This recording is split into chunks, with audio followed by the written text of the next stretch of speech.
बिस्मिल्लाहिर्रहमानिर्रहीम अस्सलामु अलैकुम वेलकम छ तुहुंद बे एक फिर सान यूट्यूब चैनल पे यत जन नाव छ कुक विथ अम्ब्रीन। आज हाव बह तोहे बमचूट तो टमाटर कित पन छ रनान। वीडियो स्टार्ट करने ब्रोह अगर तुम यथ चैनल पे नए छो चैनल करो सब्सक्राइब तो वीडियो वुचो एंडस ताम। चलो करो अजिच रेसिपी स्टार्ट।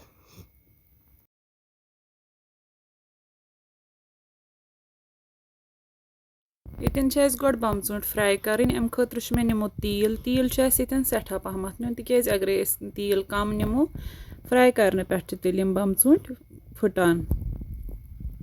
तील गरम गसित करो अत मज बमचूट ऐड मगर अस करो अत मज कम कम पीसेस ऐड करो असल पे फ्राई। बमचूट यन फ्राई गमित तो वन कड़ोक नेबर।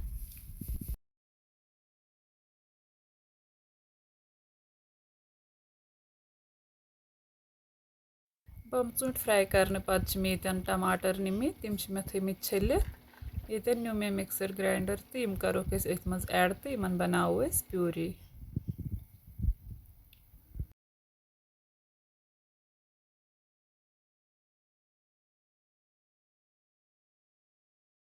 यन सन टमाटर प्यूरी तैयार गमज वन मे यप रुहन फुल जोर निमित यम टेटोक गोड।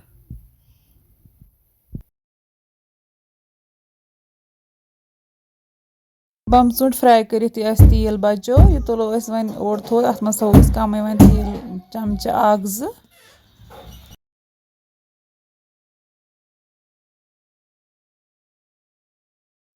तेल यन बचो अत मज कर मसाल ऐड अत मज कर बज ज ऐड सब्ज अख जो ऐड बे त्रो अत मज मर्च फल जोर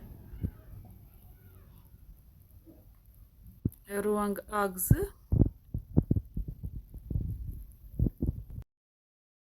दालचीनी कलमा अख जो सी करो अत टमाटर प्यूरी ते ऐड तो यह करो फ्राई वन असल पे।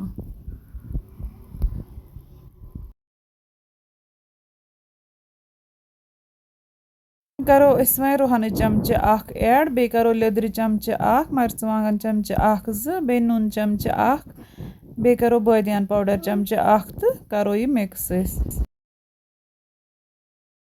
यह तोतान कर फ्राई योताम न तेल अत वापस दिए।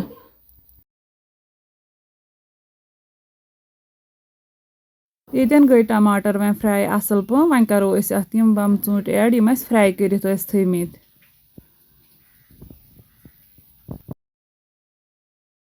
बमचूट ऐड कर करो हल्क मिक्स इन ज्यादा कर मिक्स कह नत फुटान इन हल्क मिक्स कर बेन आब कप अख कर ऐड ज्यादा आब ऐड कर कहें बे करो कसूरी मेथी अख जो चमचे पे ऐड तो थवोस ठांड 5-10 मिनट गसित दिस नजर यम बमचूट बिल्कुल रेडी गमित वन करो अत थोड़ा सा फ्लेवर इन खतर पुदन चमचे पुदन चमचे अख ऐड।